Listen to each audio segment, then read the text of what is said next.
Assalamualaikum warahmatullahi wabarakatuh. Pagi ini kami berada di Pulau Sabang, Pulau Weh, Sabang, titik 0 km Indonesia.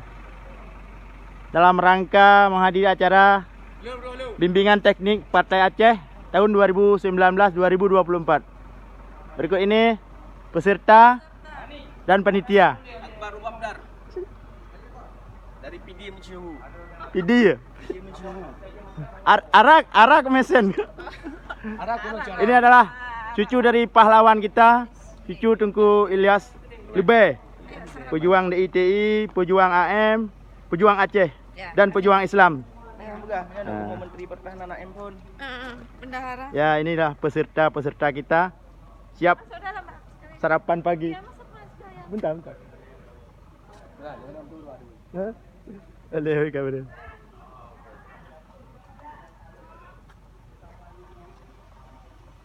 Ya.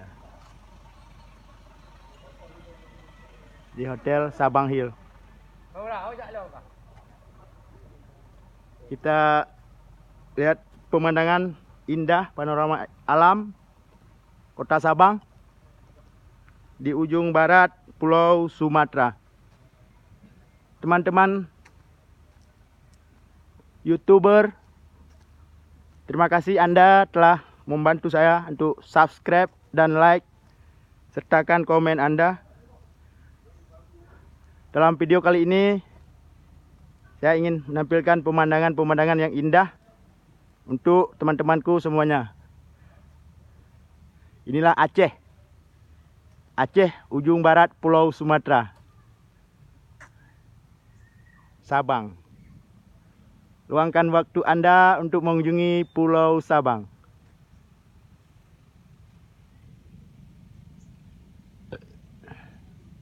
Kiban saudara, nanti nikalan kenan Kiban Pulau Sabang, nak indah. Videonya satu long share. Jut necok ba Facebook Imran Pasai ataupun ba fanpage Imran Samudra Pasai. Ya, rakan-rakan lon nyo Pulau Sabang, ujung barat Sumatera. Sumatera ni. Sumatera. Kalau lu man siga.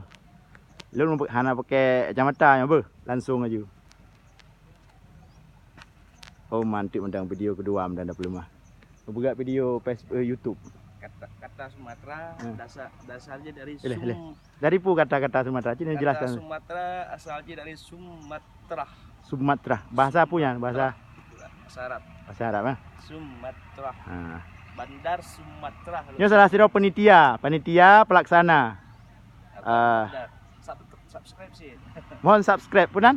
Akbar Rau Babdar. YouTube juga nyan Akbar Rau Babdar.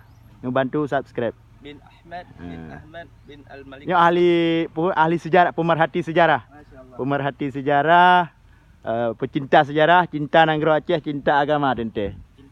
Cinta bangsa Aceh. Yan ban. Nyo rekan nyo kalimahan kalian kan? Yan. Nyo kajik nyo ile video untuk lon lanjutkan video lo. Nyo sarapan pagi le apa? Apa juh bunga le. Assalamualaikum warahmatullahi wabarakatuh.